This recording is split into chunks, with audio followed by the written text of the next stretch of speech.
Hello friend, स्वागत है आप सभी के अपने चैनल आर के एक्सपर्ट क्लासेस पर। तो कैसे हैं आप सभी? उम्मीद करता हूं कि आप लोग अच्छे होंगे और अपने अपने स्टडी में लगे होंगे। तो अभी के इस क्लास में हम बताने वाले हैं क्लास 10th के संस्कृत के 30 VVI ऑब्जेक्टिव क्वेश्चन। और यह objective question Bihar board matric exam 2024 के लिए काफ़ी इम्पोर्टेंट हैं। तो यदि आप भी बिहार बोर्ड से मैट्रिक बोर्ड परीक्षा 2024 में देने वाले हैं तो आप लोग क्लास 1 तक बने रहिएगा। एक एक क्वेश्चन को आप लोग याद कर लीजिएगा। काफ़ी महत्वपूर्ण 30 ऑब्जेक्टिव क्वेश्चन बताने वाले हैं। तो चलिए हम बिना देर किए क्लास को स्टार्ट करते हैं। अगर आप लोग चैनल पर नए होंगे तो चैनल को सब्सक्राइब कर लीजिएगा ताकि आने वाले नेक्स्ट क्लास आपके पास ज़रूर पहुँचे। और अगर आप व्हाट्सएप ग्रुप ज्वाइन नहीं किए हैं तो इस नंबर पर मैसेज कीजिएगा व्हाट्सएप पर। तो चलिए पहला नंबर क्वेश्चन आपके स्क्रीन पर है। पहला नंबर क्वेश्चन देखिए, पूछा गया है स्वामी दयानंद का जन्म कहाँ हुआ। बताना है यहाँ पर कि स्वामी दयानंद का जन्म कहाँ हुआ। 4 ऑप्शन दिया गया है। ए ऑप्शन है गुजरात, बी ऑप्शन है मध्य प्रदेश, सी ऑप्शन है बंगाल और डी ऑप्शन है उत्तर प्रदेश।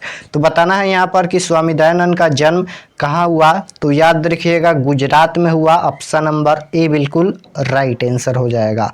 चलिए नेक्स्ट क्वेश्चन 2 नंबर पूछा गया है कि स्वामी दयानंद का जन्म कब हुआ। बताना है कि स्वामी दयानंद का जन्म कब हुआ। 1824 में या 1825 में या 1839 में या 1830 में। तो स्वामी दयानंद का जन्म हुआ था 1824 में। याद रखिएगा ऑप्शन नंबर ए बिल्कुल राइट आंसर हो जाएगा। चलिए नेक्स्ट क्वेश्चन है पाटलिपुत्र नगर में क्या प्रसिद्ध हैं। बताना है यहाँ पर कि पाटलिपुत्र नगर में क्या प्रसिद्ध है, यानी पटना में क्या प्रसिद्ध है। ताजमहल या गोलघर या राजमहल या जल मीनार। तो पाटलिपुत्र नगर में क्या प्रसिद्ध है, तो आप सभी लोगों को पता है कि गोलघर प्रसिद्ध है। ऑप्शन नंबर बी बिल्कुल राइट आंसर हो जाएगा।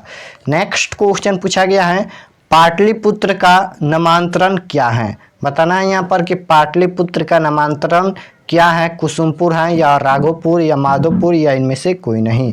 तो पाटलिपुत्र का नामांतरण क्या है, तो कुसुमपुर है। Option number A is right answer. चलिए नेक्स्ट क्वेश्चन 5 नंबर पूछा गया है स्वामी दयानंद का जन्म किस गांव में हुआ था। बताना है यहाँ पर कि स्वामी दयानंद का जन्म किस गांव में हुआ था। तो याद रखिएगा टंकारा गांव में। ऑप्शन नंबर बी बिल्कुल राइट आंसर हो जाएगा। नेक्स्ट क्वेश्चन पूछा गया है 6 नंबर क्वेश्चन है किसके समय में पाटलिग्राम स्थित था। बताना है यहाँ पर कि किसके समय में पाटलिग्राम स्थित था। तो याद रखिएगा बुद्ध काल में। ऑप्शन नंबर बी बिल्कुल राइट आंसर हो जाएगा। नेक्स्ट क्वेश्चन पूछा गया है पाटलिपुत्र किस प्रांत की राजधानी है। बताना है कि पाटलिपुत्र किस प्रांत की राजधानी है। बिहार या केरल या झारखंड या पश्चिम बंगाल। तो पाटलिपुत्र किस प्रांत की राजधानी है, तो याद रखिएगा Bihar. Option number A is right answer. Next question पूछा गया है पाटलिग्राम भविष्य में किस नाम से विख्यात हुआ। बताना है यहाँ पर कि पाटलिग्राम भविष्य में किस नाम से विख्यात हुआ। भागलपुर या चंपारण या रांची या पाटलिपुत्र। तो पाटलिग्राम भविष्य में किस नाम से विख्यात हुआ, तो याद रखिएगा पाटलिपुत्र से। ऑप्शन नंबर डी बिल्कुल राइट आंसर हो जाएगा। नेक्स्ट क्वेश्चन पूछा गया है मंदाकिनी वर्णम पाठ के कवि कौन है। बताना है यहाँ पर कि मंदाकिनी वर्णम पाठ के कवि कौन है। तो याद रखिएगा Valmiki ji. Option number C बिल्कुल राइट आंसर हो जाएगा। नेक्स्ट को 10 नंबर क्वेश्चन है मंदाकिनी वर्णम पाठ रामायण के किस कांड से संग्रहित है। बताना है कि मंदाकिनी वर्णम पाठ रामायण के किस कांड से संग्रहित है। तो याद रखिएगा इसका right answer option number A हो जाएगा अयोध्या कांड से। Option number A is right answer. Next question पूछा गया है किसके काल में पाटलिपुत्र का अधिक समृद्धि हुई। बताना है यहाँ पर कि किसके काल में पाटलिपुत्र का अधिक समृद्धि हुई। तो इसका right answer option number A हो जाएगा चंद्रगुप्त मौर्य काल में। नेक्स्ट क्वेश्चन पूछा गया है किसने कहा कि भविष्य में पाटलिग्राम महानगर होगा। बताना है कि किसने कहा भविष्य में पाटलिग्राम महानगर होगा। बुद्ध ने या सुखदेव ने या शंकराचार्य या इनमें से कोई नहीं। तो किसने कहा भविष्य में पाटलिग्राम महानगर होगा, तो इसका right answer option number A हो जाएगा बुद्ध ने कहा। Option number A is right answer. Next 13 number question है, पथिक कहाँ स्नान करता है। बताना है यहाँ पर कि पथिक कहाँ स्नान करता है, तालाब में या कुएं में या नदी में या नहर में। तो याद रखिएगा पथिक कहाँ स्नान करता है तो तालाब में। ऑप्शन नंबर ए बिल्कुल राइट आंसर हो जाएगा। Option number A is right answer. Next question पूछा गया है, बुद्ध काल में पाटलिपुत्र नगर का क्या नाम था। बताना है कि बुद्ध काल में पाटलिपुत्र नगर का क्या नाम था। तो याद रखिएगा पाटलिग्राम। ऑप्शन नंबर ए बिल्कुल राइट आंसर हो जाएगा। नेक्स्ट क्वेश्चन पूछा गया है, यूनान का कौन राजदूत अपने संस्मरण में पाटलिपुत्र का वर्णन किया। बताना है यहाँ पर कि यूनान का कौन राजदूत अपने संस्मरण में पाटलिपुत्र का वर्णन किया। तो याद रखिएगा मेगास्थनीज। ऑप्शन नंबर ए बिल्कुल राइट आंसर हो जाएगा। चलिए नेक्स्ट क्वेश्चन पूछा गया है, बुढ़ा बाघ कहाँ बोल रहा था। बताना है कि बुढ़ा बाघ कहाँ बोल रहा था, तालाब के किनारे या कुएं के किनारे या समुद्र के किनारे या इनमें से कोई नहीं। तो बुढ़ा बाघ कहाँ बोल रहा था तो याद रखिएगा तालाब के किनारे। ऑप्शन नंबर ए बिल्कुल राइट आंसर हो जाएगा। नेक्स्ट क्वेश्चन पूछा गया है, मध्यकाल में पाटलिपुत्र किस नाम से जाना जाता था।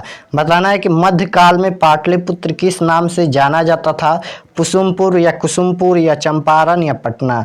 तो मध्यकाल में पाटलिपुत्र किस नाम से जाना जाता था तो याद रखिएगा पटना के नाम से। ऑप्शन नंबर डी बिल्कुल राइट आंसर हो जाएगा। नेक्स्ट क्वेश्चन पूछा गया है, बुद्ध काल में पाटलिग्राम कहाँ अवस्थित था। बताना है यहाँ पर कि बुद्ध काल में पाटलिग्राम कहाँ अवस्थित था, गंगा नदी के किनारे या यमुना नदी के किनारे या सोन नदी के किनारे या इनमें से कोई नहीं। तो बुद्ध काल में पाटलिग्राम कहाँ अवस्थित था तो याद रखिएगा गंगा नदी के किनारे। ऑप्शन नंबर ए बिल्कुल राइट आंसर हो जाएगा। चलिए नेक्स्ट क्वेश्चन पूछा गया है, छोटे से भी छोटा और बड़े से भी बड़ा क्या है। तो याद रखिएगा क्या होता है तो आत्मा होता है। ऑप्शन नंबर डी बिल्कुल राइट आंसर हो जाएगा। नेक्स्ट क्वेश्चन पूछा गया है, कौमुदी महोत्सव किस ऋतु में मनाया जाता था। बताना है यहाँ पर कौमुदी महोत्सव किस ऋतु में मनाया जाता था, बसंत ऋतु या वर्षा ऋतु या शरद ऋतु या ग्रीष्म ऋतु। तो याद रखिएगा कौमुदी महोत्सव यहाँ पर शरद ऋतु में मनाया जाता था। ऑप्शन नंबर सी बिल्कुल राइट आंसर हो जाएगा। नेक्स्ट 21 नंबर क्वेश्चन है, कौमुदी महोत्सव किसके शासनकाल में मनाया जाता था। बताना है यहाँ पर कि कौमुदी महोत्सव किसके शासनकाल में मनाया जाता था। तो याद रखिएगा गुप्त वंश शासनकाल में। ऑप्शन नंबर बी बिल्कुल राइट आंसर हो जाएगा। चलिए नेक्स्ट क्वेश्चन है, करमवीर कौन था। बताना है यहाँ पर कि करमवीर कौन था, राम प्रवेश राम या श्याम प्रवेश राम या गणेश प्रवेश राम या घनश्याम राम। तो करमवीर कौन था तो करमवीर यहाँ पर राम प्रवेश राम था। ऑप्शन नंबर ए बिल्कुल राइट आंसर हो जाएगा। चलिए नेक्स्ट क्वेश्चन है 23 नंबर, सरस्वती का कुल ग्रह कौन सा महानगर था। बताना है यहाँ पर कि सरस्वती का कुल ग्रह कौन सा महानगर था। तो याद रखिएगा पाटलिपुत्र था। ऑप्शन नंबर यहाँ पर सी बिल्कुल राइट आंसर हो जाएगा। चलिए नेक्स्ट क्वेश्चन देखते हैं 24 नंबर। 24 नंबर क्वेश्चन है, कुसुमपुर एंड पुसुमपुर किस नगर का प्रचलित नाम है। बताना है यहाँ पर कि कुसुमपुर एंड पुसुमपुर किस नगर का प्रचलित नाम है। तो याद रखिएगा पाटलिपुत्र का। ऑप्शन नंबर ए बिल्कुल राइट आंसर हो जाएगा। नेक्स्ट 25 नंबर क्वेश्चन है, भारत किससे सदा सेवित है। बताना है यहाँ पर कि भारत किससे सदा सेवित है, खेत या कमल या सागर पर्वत झरने या दुश्मन। तो इसका राइट आंसर क्या हो जाएगा, भारत किससे सदा सेवित है। तो यहाँ पर सागर पर्वत झरने से। ऑप्शन नंबर यहाँ पर सी बिल्कुल राइट आंसर हो जाएगा। चलिए नेक्स्ट क्वेश्चन है, पटना में बहुत बार कौन आए।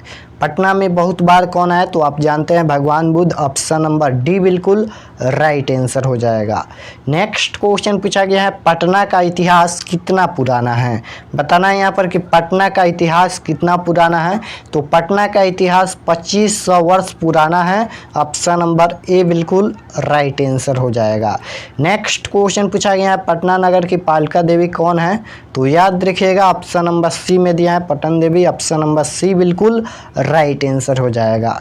नेक्स्ट क्वेश्चन पूछा गया है, पटना शब्द की उत्पत्ति किस शब्द से हुई?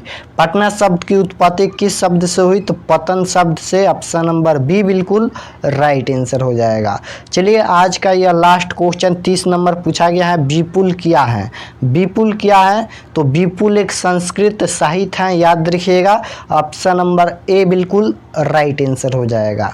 तो यहाँ पर हमने संस्कृत के 30 महत्वपूर्ण ऑब्जेक्टिव क्वेश्चन बताए हैं, आप लोग इसे याद जरूर कीजिएगा। अगर आप लोग चैनल पर नए होंगे तो चैनल को सब्सक्राइब कर लीजिएगा और कमेंट में ज़रूर बताना कि 30 क्वेश्चन में से कितना सही किए हैं आप। तो मिलते हैं नेक्स्ट क्लास में। कल आप लोग का मैथ का क्लास होगा, सबसे महत्वपूर्ण क्लास कल का मैथ का होने वाला है। तो आप इस चैनल पर बने रहिएगा और कल 7:30 बजे आप लोग ज़रूर से ज़रूर जुड़ जाइएगा, मैथ का सबसे महत्वपूर्ण क्लास होने वाला है। तो मिलते हैं नेक्स्ट क्लास में, तब तक अपना स्टडी कीजिए। आप सभी को ऑल द बेस्ट।